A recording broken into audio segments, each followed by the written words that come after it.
The Rachel Hollis Podcast is proudly sponsored by Amica Insurance. As Amica says, empathy is our best policy. That's why they'll go above and beyond to tailor your insurance coverage to best fit your needs. Whether you're on the road, at home, or traveling along life's journey, their friendly and knowledgeable representatives will work with you to ensure that you have the right coverage in place. Amica will provide you with peace of mind. Go to amica.com to get a quote today. Now playing from Disney, the musical movie event of the year arrives in theaters. My name is Snow White. Flawless. Exquisite. Get tickets now. Snow White will have you on your feet I think that's a wonderful idea. and cheering for more. I was thinking the same thing. Experience the magical story. Magic mirror on the wall. Who's the fairest one of all? Snow White. Disney's Snow White, rated PG. Now playing only in theaters. Parental guidance suggested. Tickets on sale now. So you need to ask yourself, this dream that you keep half stepping into and not really pursuing and allow yourself to be talked out of, and you let the voices in the back of your head have control of the reins and they decide that you're all of these things. Like, if this is a must, if you really put it in those terms, if it became that serious to you, you would figure it out. So if you can do that, if you can figure it out in those situations, you can figure it out in any situation. Review the things that you do know how to do. Review the areas of your life where you are an expert. Think of, if any of you are cooks or bakers, or maybe you're an incredible mixologist, maybe you're an incredible painter, or you can take a really good picture with your iPhone. All of those things are skills you acquired. And some of those things you don't even have to think about. You're real good at them because you've done it so many times. The same is true for any other area of your life.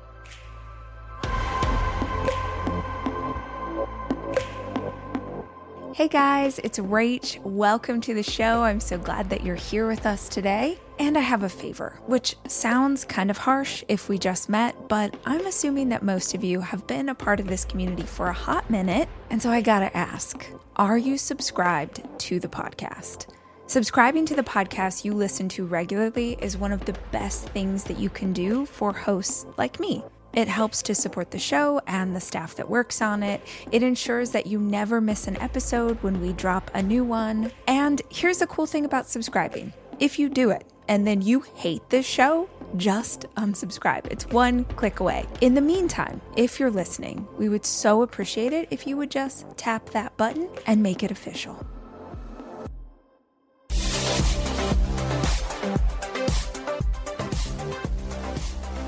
Hi guys, it's Rach, and we're back for part 2 of our conversation about imposter syndrome. In part 1 of this conversation, I talked about acceptance, this radical acceptance of the way that you are feeling being the first step to making change. In today's episode, I want to talk about action. This is where I feel like some conversations about imposter syndrome miss the mark because they focus almost exclusively on practice self-care or admit that you're feeling this way to your therapist or practice self-compassion. And those things are very important.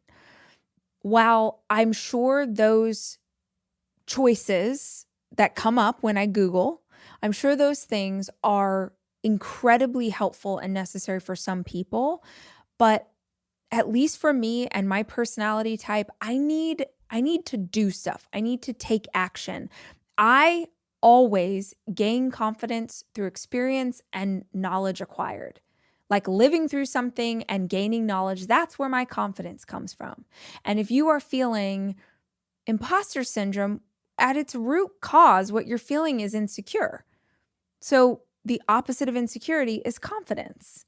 At least for me, the way that I get to confidence is through action. So in today's episode, I want to talk about action you can take that will help you to move past this. I don't want any of us to learn to live with feeling like an imposter. That is negative self-talk. That is voices of authority from your youth. That is, if you want to get real Pentecostal, I'd say like that is the devil trying to slow you down and keep you from doing good things in the world. But that imposter syndrome, it's not serving you in any way. You're not an imposter. You are worthy and enough and allowed to pursue the dreams of your heart. So if you're going to pursue those dreams, do it with all the energy you can muster. Give yourself the best freaking shot you have of achieving the thing that you want to achieve. And the best shot you have of achieving that is to pursue it without having to deal with all this other junk. Actions that you can take. In part 1, I talked about acceptance. And the quote that I referenced was James Baldwin, "You cannot fix what you will not face." In part 2, we're talking about action. So one of my favorite quotes along this line, let's see who said it. I think it's a sports thing, so I'm not as good. Okay. Unfortunately, this quote is attributed to like 10,000 people. Seriously, Google is telling me that so many different people said it, so I don't know who it's originally from, but I'm going to quote it anyway. Hard work beats talent when talent won't work hard. Let me say it again because it's my favorite. Hard work will beat talent when talent won't work hard. This happens over and over and over in sports, in business, in the entertainment industry. You will see someone who has achieved success, who's, they've like gone through the things, they've achieved the success, and they sort of like lose the hunger for who knows why. Obviously, we don't know anyone's story, but they'll lose the hunger for what they're trying to do. So they stop working as hard. And when they stop working as hard, even though they're talented, they have the skill, they've done it forever, some young, hungry thing comes up and takes their spot. This happens in sports over and over and over. And when you see an athlete who has defied decades of time, I don't know a lot about football, but I know that Tom Brady, I don't know how to feel about him as a human being, but I do know that he defied what people thought was possible in terms of longevity in a career. You get to keep being a quarterback because you're great at it. So when we talk about action that you can take, I want you to ground it in this truth. Not everyone's going to agree with me, but if you learn and you grow and you evolve and you keep working at it and you keep trying, you keep chipping away at the thing, you can cut down the biggest tree. You can achieve the greatest goal. And I know not everybody has the same access. Not everybody has the same resources, not an equal playing field. But I do believe for you listening to this, for you watching this, it goes back to what we talked about in the first episode about a limiting belief or an empowering belief. Yes, in certain circumstances, it's not true for everybody that if you work hard, you'll find a way. That's not true. Life isn't fair. That's not how it works. But you can hold on to that as your rationale for why you should never try, or you can choose an empowering belief.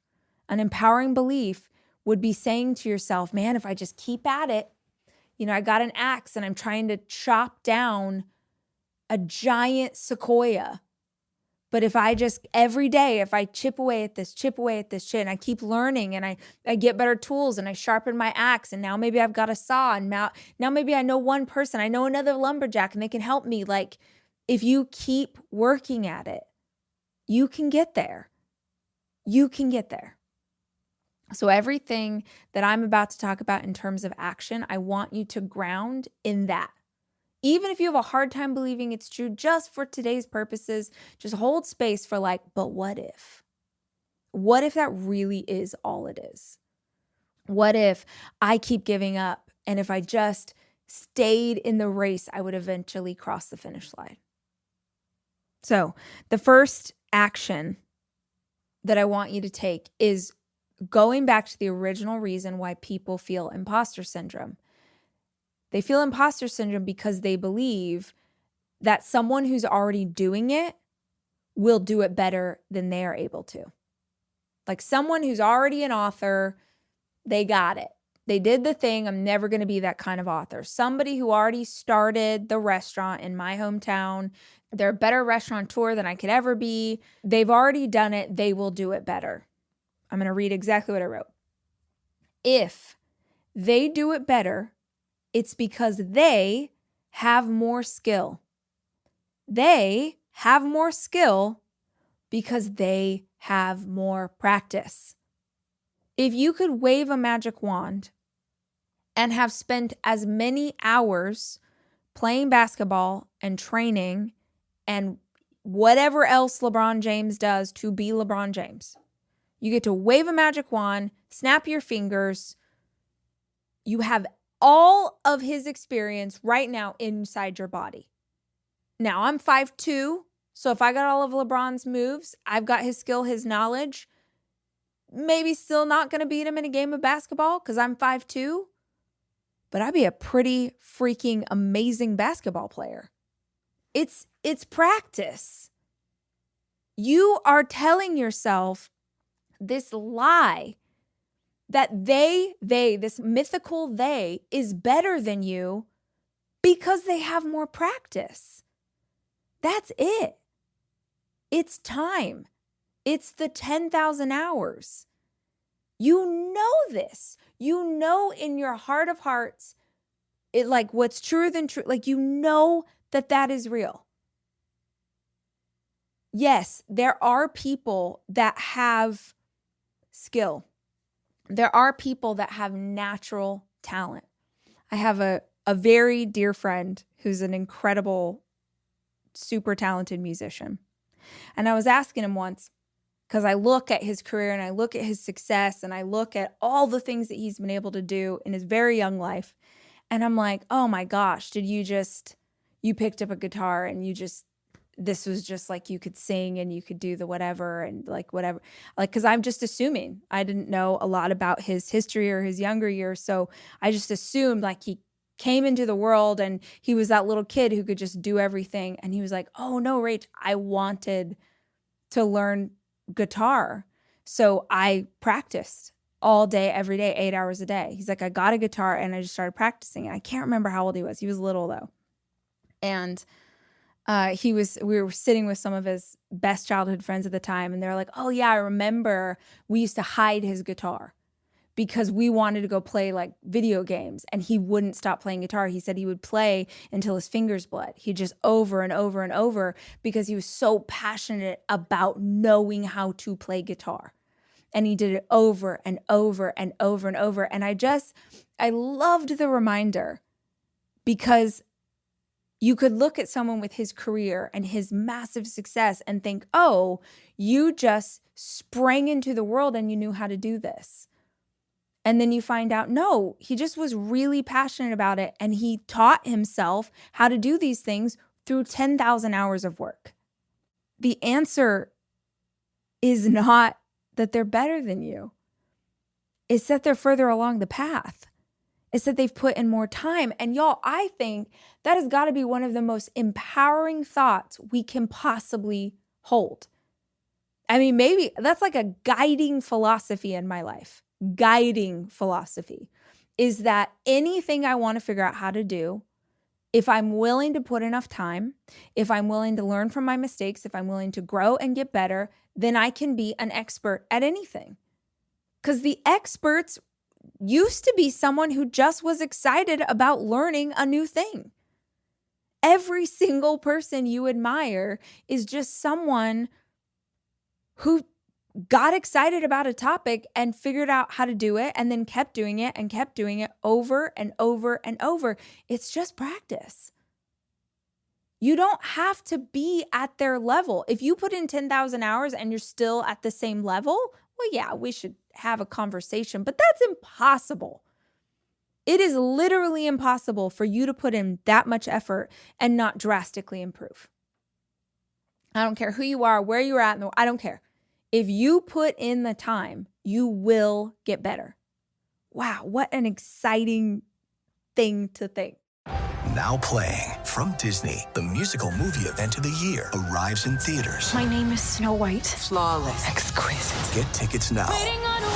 Snow White will have you on your feet I think that's a wonderful idea. and cheering for more. I was thinking the same thing. Experience the magical story. Magic mirror on the wall. Who's the fairest one of all? Snow White. Disney's Snow White, rated PG. Now playing only in theaters. Parental guidance suggested. Tickets on sale now.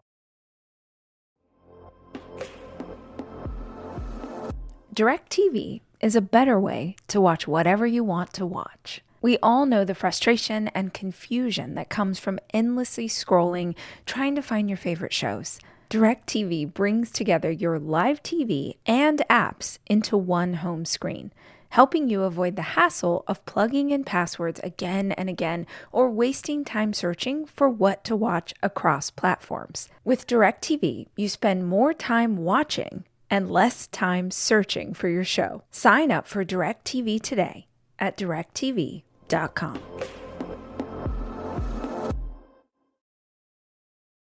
When I first started as a speaker, y'all have maybe heard me tell this story, but I knew that I could stand on stage and talk to people. I had grown up doing theater.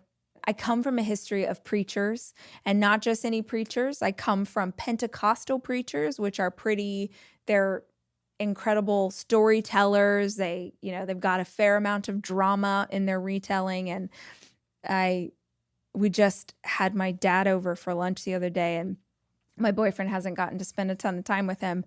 And after he left, my boyfriend was like, "Oh, he's a storyteller. Like I can see where you get this." I'm like, "Yeah, all the things that I might think about my dad or struggle with my dad, like my dad is who I get that from." So I had this idea that I wanted to try public speaking. I'd been in business for a really long time, and my first sort of dipping my toe in the water was I would speak at conferences for small business owners. So I don't know if you all have ever gone to a conference for your particular industry, or when I was a blogger, I'd go to like Blog Her, I'd go to those sorts of things, and I'd apply to be a speaker. As a side note, it's a great place to learn because essentially you can get your foot in the door if you come up with a good enough topic. And maybe there'll only be 3 people in the audience, but you still got to be a speaker at that conference, and you got to practice. You got to put in a couple hours towards your 10,000 hours. So that's how I started. I got to be honest, I think I have always had the philosophy that if I just kept working at something, I could master it. I don't know why I've always had that, but I can think of that. It's a tenet in my life. I don't remember ever being taught that. I don't remember ever learning it. I just thought, well, if I keep trying at this, I'll figure it out. So I started speaking, and I can't even imagine how bad it was, but I would have moments in those talks where like someone would laugh in a good way. Not in a like, oh, this girl's so terrible, someone, shoot her and take her out of her misery, but like someone would laugh at a joke, or I'd see someone like, oh, okay. I'd see them like have an aha moment based on something I said. And I'm like, okay, I'm not perfect at this, but there are moments, there are little glimmers of hope and light. And so I just kept working at it and working at it. And, I've told you guys before that I would go up on to speak and my voice would crack and you could hear it shaking, which is so scary as a public speaker, like, when the audience can tell you're scared. Or I would be holding note cards and my hands would be shaking. I would be so terrified of what I was doing, but I just kept trying, kept putting in the work. And I just knew that there would be improvement. I knew that if I kept showing up, I would get better. And I guess I wouldn't say that I did it with total confidence, because I didn't really feel super confident in what I didn't know how to do. And there are so many times where I would get off a stage and feel embarrassed. Truthfully, I didn't get off a stage and be like, oh, hot damn, like, look at me go. Many times I got off the stage and was like kind of bummed, like, oh, that wasn't very good. But I trusted that I would get better, or I would latch on to one key moment that made me feel like, okay, well, if I could just expand on how this part of that speech felt, if I could just expand from here, I could build something that maybe people would respond to in a better way. And I think, if anything, I was super motivated by not being very good at it. Because in my brain, it was just an equation. Okay, you've put in 5 hours against being a public speaker. Let's revisit when you've put in 100, right? Let's look at this again when you've really done some work. If you've really done some work and you haven't improved, we're on the wrong path. But you can't pull yourself out of a game you've only just started learning how to play. And so many of you are doing that. You're starting to play a game and then you're like, whoa, I suck at soccer. This is hypothetical soccer, by the way. I freaking wish I could run for 90 minutes like soccer players once upon a time. Anyway, not the point. The point is you start playing soccer for the first time. You play for a second time, you play for a third, and you're like, man, I really suck at this. Yeah, because you just are figuring it out. You don't know what you're doing yet. Talk to me when you've put in 100 hours. In fact, way more people need to stop talking about the game, stop talking about how they're not good at it. They need to stop scrolling social media for people telling them how to be better soccer players. They need to stop reading books on playing soccer. They need to stop doing those things and just play more soccer. Too many people, I have been guilty of this, and I am positive that y'all have been guilty of this. You start something, you're not very good, and then you go down this crazy rabbit hole trying to arm yourself with research about how to be better at the thing, but you stop doing the only thing that would actually help you improve, which is action. Put in the work. Put in the work. I can't even imagine how many hours I've spent on stage at this point speaking. When I first started, I was so scared. I was so insecure. I wrote down every single thing I wanted to say. I took notes on stage. I only looked at my paper. My hands were shaking. Someone could run in here right now. I don't know why they would, but they could run in here and be like, Rachel, quick. We need you to go speak to 20,000 people right now about weenie dogs, or about motivation, or about small business entrepreneurship. And y'all, I am ready.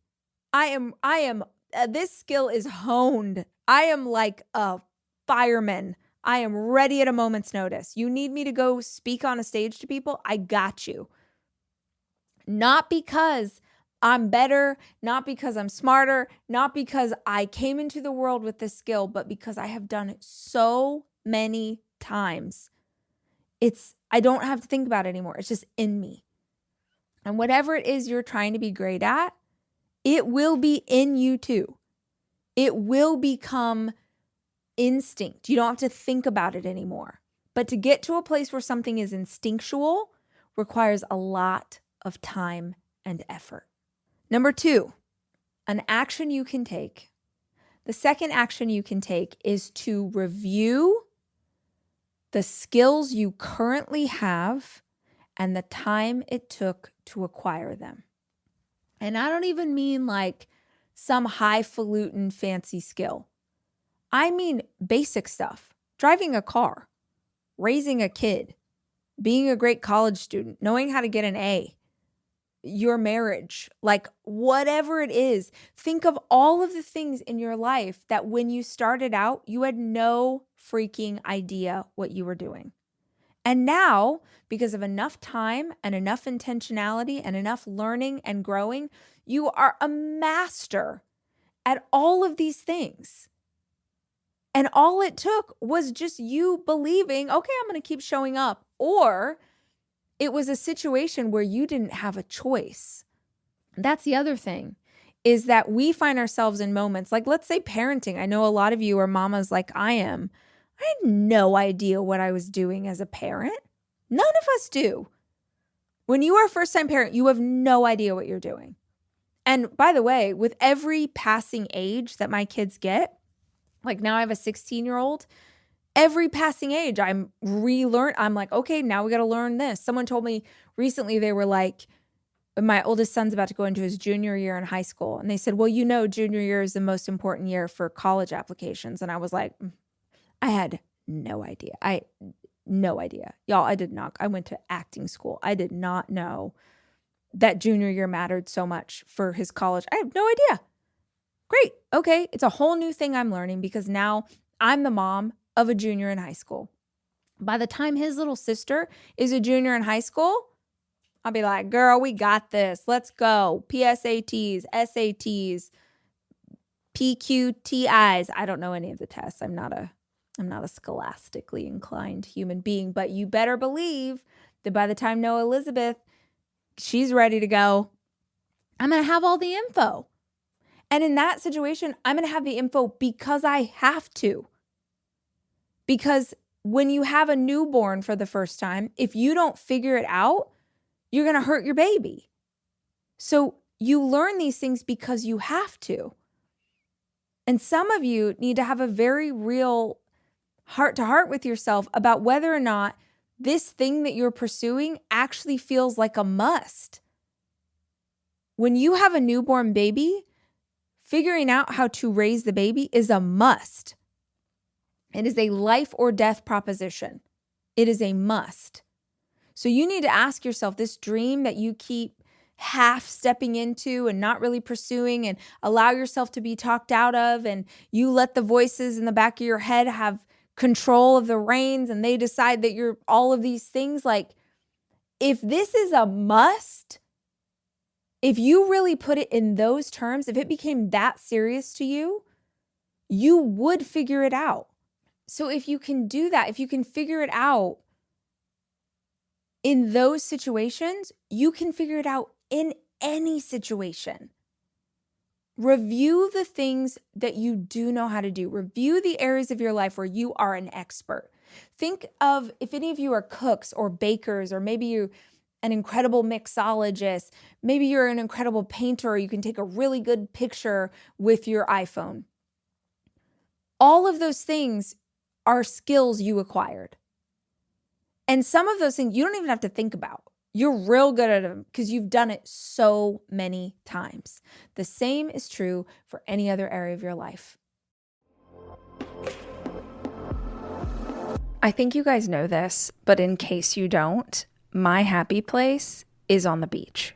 Actually, that's not enough. My happy place is on the beach with an iced coffee in my hand. What a vibe. There are a lot of beaches out there, but there's only one people call the beach. Myrtle Beach, South Carolina, is made up of 14 coastal communities and 60 miles of sunny beaches. Together, they create a place that makes you feel like you belong. Shine and dine in a foodie haven with oceanfront patios, fresh seafood, low country classics, and southern favorites. Plus, my favorite, you can listen to live music any day of the year, outside at laid-back beach bars, at world-renowned theaters, or right on the boardwalk. You belong at Myrtle Beach, South Carolina. Plan your trip to the beach at visitmyrtlebeach.com.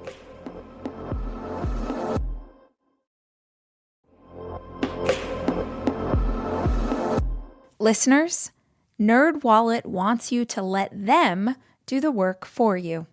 Looking for auto insurance? The Nerds will match you with top providers in your area in just a few questions. So getting the right rate for you is as simple as going to nerdwallet.com. After all, letting NerdWallet do the work is more than smart. It's genius. Not all applicants will qualify for the lowest monthly payments. NerdWallet Insurance Services Incorporated. California resident license number OK92033.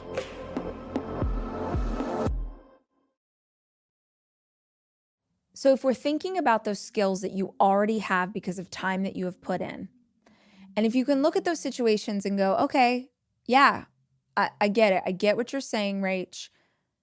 I do have expertise in certain areas. I have total confidence in certain areas. I know that's true.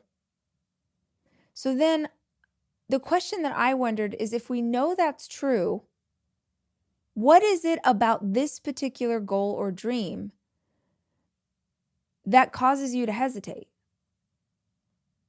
If in your heart of hearts, if at the most basic level, you're like, yes, I can work hard enough to acquire the knowledge I want to have to become more confident in this area. And yes, I have a proven track record of having done this before. So if those two things are true, what is it about this goal or dream that makes you hesitate? Because as I was writing these notes, I thought, it's one thing for me to point this out to you, but if you've still got some underlying excuses there, you'll use those things to talk yourself out of it. So it's like, what is it about this thing that causes you to hesitate? The two things that I thought of, maybe this won't apply to you, but maybe it does. Number one is because it's not something you know how to do. Because it's not something you feel super confident in, you don't feel in control. So there are areas of your life where you do feel in control because you know them really well. This is an environment you know. These are people that you know. You know how you behave in certain situations. So this area feels safe because you feel like you have control. But if you're pursuing something brand new, you have very little control, and that's scary. Especially if you're a control freak. Especially if you're a perfectionist. Especially if you're an Enneagram 1. You feel like, okay, but if I keep doing this thing over here, at least it's safe. At least I can feel like I'm in charge of my own life. But if I try and do something totally different, well, this is a world that I don't really understand. So I'll latch on to the idea that I don't really know what I'm doing, when really the underlying cause, if you really unpack it, is like, yeah, and you don't like that you're not the one who knows the most. You don't like that you're not the one who's in control. You like this safe environment because you get to be the boss over here. But if you move into a new space, whole new ball game. So I actually wonder how many people think they have imposter syndrome, and really underneath all that is their ego. Because the other piece of this, one is that you're not in control, and two is that you're at the starting line. You are at the starting line. And because you have achieved things before, because you have pursued goals and ideas and dreams and whatever, because you've done it, you know how much time it's going to take. You see where you are.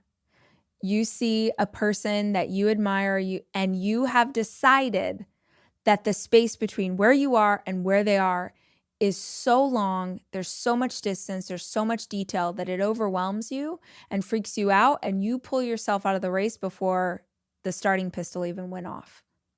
And you know what? That's fine. That's fine. Nobody is forcing you to pursue this thing. No one is gonna be mad if you don't, except who you were when you were a 10-year-old and who you are when you're 90, right?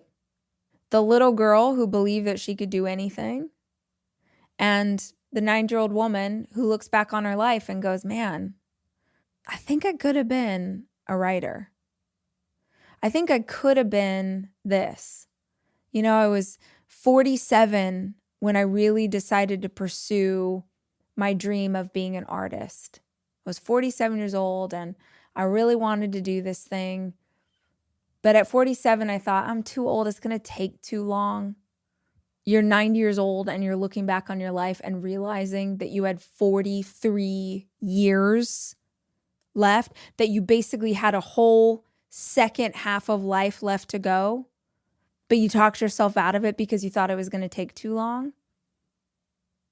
Sometimes we allow ourselves to believe that the reason we're not doing something is like the surface level idea.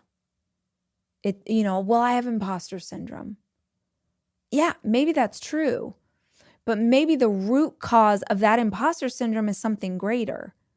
If you know that you've achieved things before, and you know that you can work hard, and you know that if you keep chipping away at it, eventually it will be yours, then what are you doing? You're letting a voice in the back of your mind tell you that you're not good enough, when really it's that you don't want to put in that much time and effort. The answer for this, at least for me, is that if you are fearful of how long it's going to take, or if you're fearful of the fact that you're at the starting line, or you're fearful of the fact that you won't be in control, any of those things, it says to me that you are making decisions from a place of fear instead of a place of passion. When you're passionate about a subject, when you're passionate about a new skill that you want to acquire, when you're like my friend who played his guitar for 8 hours a day until his fingers bled, when you're that passionate, you're not thinking of the timeline. You're not thinking of 10,000 hours. You're not thinking of what other people will say. You're not thinking of the fact that you suck. You're not thinking of any of that because you're so excited that you get to try the thing. If you've got any passion in any area of your life, fan the flames. Fan the flames. Like, keep doing whatever you need to do to keep that passion alive. Get around other people who are passionate about the subject. Read books on it. Completely alter your social media feed so you're only consuming content about the one topic that you're really excited about. Like, fan the flames, pour gasoline on the fire, because the passion will move you forward when nothing else can. If you're passionate about something, you are just excited to be invited to the party. You're not overthinking all of the other things, or questioning whether or not you deserve it, or wondering if this should be yours, or thinking about people who are further along. You're like, holy crap, I got to play guitar today. A passionate person doesn't give a crap about how long it's going to take, because they're not looking at the future. They're just excited to be here in the moment. The third way that you can take action against this is based on an old Peter Drucker quote, which says, what gets measured gets managed. What gets measured gets managed, meaning just track the efforts.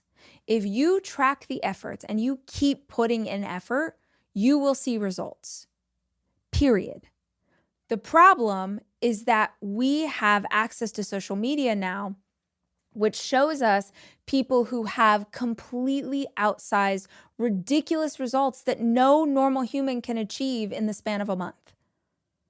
But you're starting, your internet business, and you're looking at like Bezos being like, well, he's about to own the moon or whatever. And you're talking yourself out of it because you're not actually measuring your real stuff. What gets measured gets managed. What you pay attention to and what you track grows.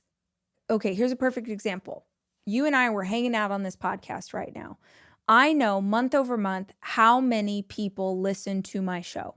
Because I know how many people listen to my show, I know that the numbers continue to grow. And some months they grow massively where we're like, what just happened? Like, where did these people come from? And some months it grows steadily, but it just continues to grow up. It just continues to grow and get bigger because we're measuring it. I don't obsess over it. I don't get frustrated if it's not what I think it should be. I'm just aware of what is happening inside of this space.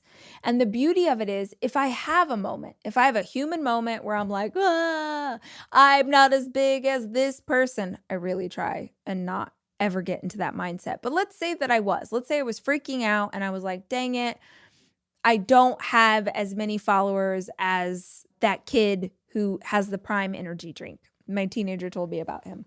Oh my gosh, this kid's like killing it and I don't have as many followers and that's so sad. And I wish that if I got into that space, it'd be really easy to rob myself of momentum and energy if I didn't have years of measurement to go like, look, you continue to make moves. You continue to move in the right direction. What gets measured gets managed. So start measuring yourself. If you you're trying to grow in strength. You've started a new workout regimen. You're trying to get healthy. You want to grow in strength. Well, start take a journal to the gym with you and start going, okay, on this day, I lifted 5 pounds. Well, fantastic. When you go back next week, lift 7. As long as you're improving, even in small increments, you're improving. But if you're not paying attention to what you're doing, it's why you get all sorts of crazy sporadic results, because you're not tracking anything.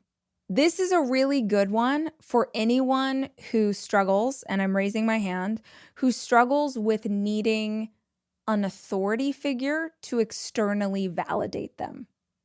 This is for anybody who obsesses over how many Instagram followers they have, how many YouTube views they got, if you are obsessing over those teeny tiny things, oh no, this video got 12 views, but the last video got 40 views. If you're looking at a teeny tiny microcosm of the overall worldview, this one's for you. What is something that you can measure and track over time that is a real valid representation of whether or not you're making traction? It's actually a sneaky symptom of imposter syndrome is people who will sort of downplay their own intelligence or will second guess their own intelligence and will look for someone else to externally motivate. People do this with mentors. They'll get a mentor not for new information, but because in their heart of hearts, they have daddy issues or mommy issues and they need someone older to tell them they're doing a good job.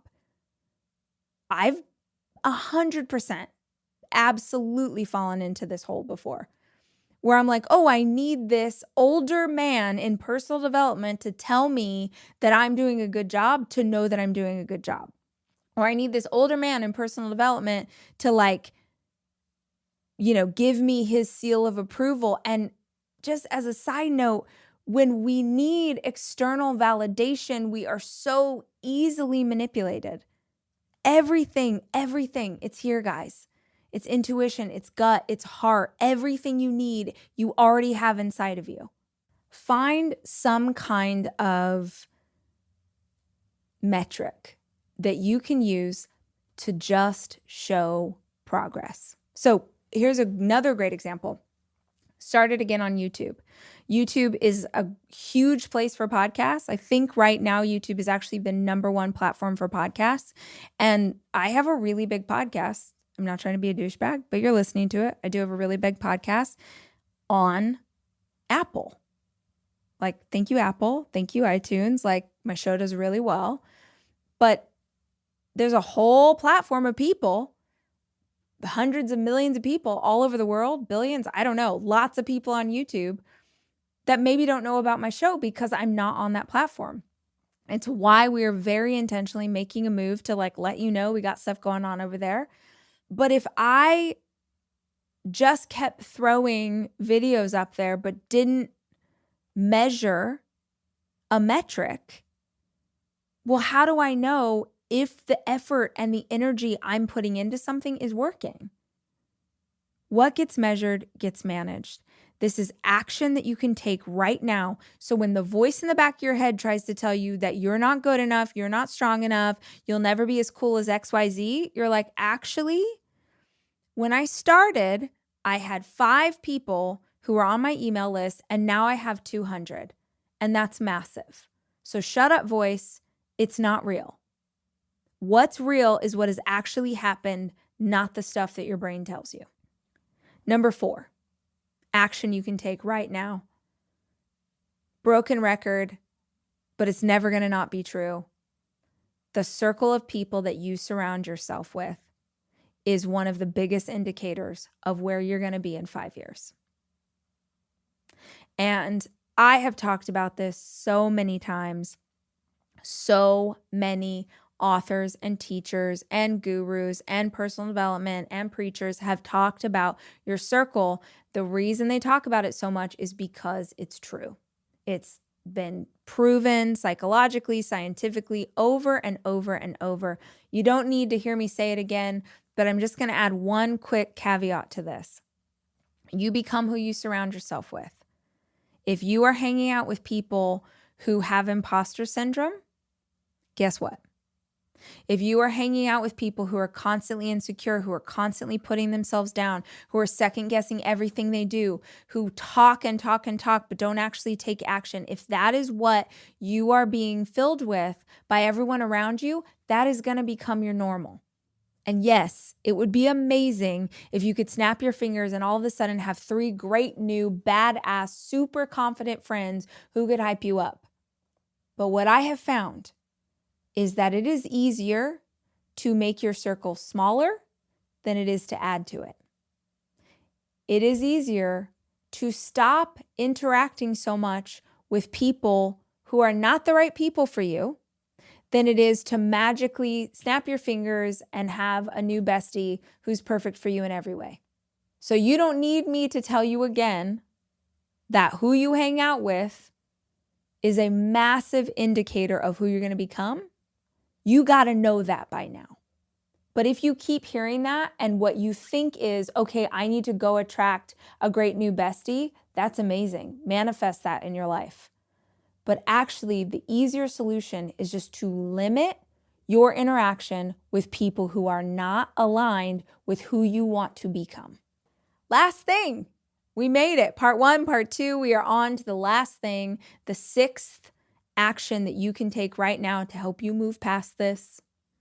The action to take is to move forward with clear focus. Move forward with clear focus. It goes back to something I was saying earlier about getting distracted and trying the thing and learning. And, you want to go learn to play soccer, you play twice, and then you spend the rest of your time researching how to play soccer. Too many people obsess over how, books, podcasts, YouTube videos, mentors, coaching, masterminds. They obsess. They keep gathering information. Stop. It's like manic, obsessive hack searching. You're trying to find hacks. You're trying to find a solution. Do the thing. I realized today, actually, when I was making this list, that I haven't told you something that is a really key component in how I acquire knowledge. Hopefully you've heard me talk about this thing that I learned originally from one of my mentors, John Maxwell, where I was listening to him speak. I was out in the audience and he said, knowledge is, and the audience filled in for him. They said power. And he said, wrong. Knowledge isn't power. Applied knowledge is power. It doesn't matter how much you learn. It matters what you do with what you learn. So I realized today that I really don't think I've ever talked about this with you guys. If I'm reading a nonfiction book, if I'm trying to learn anything, maybe I'm watching a YouTube video, I'm listening to a podcast, I'm reading a nonfiction book about a subject I'm trying to learn. And let's say I read chapter 1 and I get real fired up. Holy crap. The knowledge in chapter 1. I'm so hyped. I'm so excited. Maybe this chapter is on, better routines. Maybe it's on health. Maybe it's on business. Maybe it's on relationships. But in chapter 1 of the book, I just got 50 ideas. I'm so pumped. You know what I do? I close the book. On chapter 1, I close the book. I do not keep reading on chapter 2 until I have applied the knowledge of chapter 1. See, we get excited. We're so excited by chapter 1. Then we go to chapter 2. Holy crap, this is amazing. Then chapter 3, then chapter 4. Maybe if you're like me, you're a voracious reader. You'll dig the whole book. You'll go through. You'll do it all. You'll take notes and highlight. And you get to the end of the book and you're so excited, but you have too many ideas. The book, I read a small business book and it talked about email lists and bonuses and offers and values and learning my finances and PR. And it was all of the things. And it was so many good ideas that it's like scattershot. It's all over the place. close the book on chapter 1. Do everything that you learned in chapter 1. Sometimes I got to go back. I read chapter 1 again. Did I do everything? Did I learn everything I could from this knowledge that I just got? Yeah. Awesome. Chapter 2. Go do the thing. You want confidence in a certain area? It looks like a memory of 100 times where you did that thing and survived. It looks like the memory of one experience stacked on top of another, stacked on top of another, stacked on top of another. So even if the voice in the back of your head is super freaking loud and it's telling you all the ways you suck, you're like, yeah, thank you. I see you. I accept you. Loving compassion, all that jazz. But hey, sis, I've done this 250 times. So even if what you're saying is compelling, and it is, because you're the voice in the back of my head, so you know all the little triggers I got that you can push. Thank you.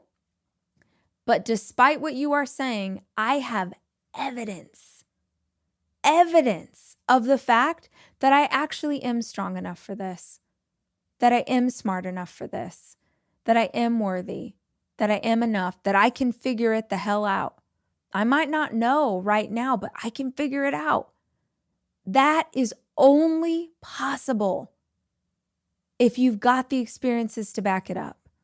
And those experiences are only possible if you show up and do the thing. So go play guitar until your fingers bleed. Go write 10 crappy books that nobody cares about. Go make 100 podcasts that only your mom listens to. Go change your major. Go talk to the guy at the bar. Don't wait for him to talk to you. Go talk to him. Go put on sneakers and run 1/10 of a mile without dying. And when you realize that you didn't die, show up tomorrow and run 2/10 of a mile. That's how you become a marathon runner. It's not by talking about running. It's not by reading about running. It's by putting on your shoes and actually moving forward. I hope that something I said today was helpful, guys. I really appreciate your willingness to sit here and listen to all the ideas. I will be back soon with more information. Until then, remember, I love you. Jeffrey loves you. And we're both rooting for you.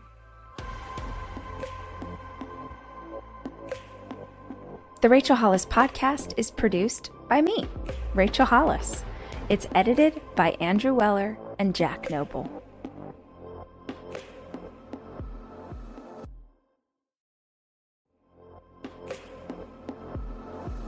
There's a revolutionary bra brand so confident it will change your life, they let you wear it risk-free for 60 days. Evelyn and Bobby is changing the game with their patented wireless replacement designed to support, smooth, and flatter an inclusive range of bodies up to a K-cup. Wear it, wash it, put it to the test. If it's not the most comfortable, supportive, and flattering bra you've ever worn, you'll get your money back. No questions asked. Go to evelynbobby.com/Rachel for $20 off your first bra.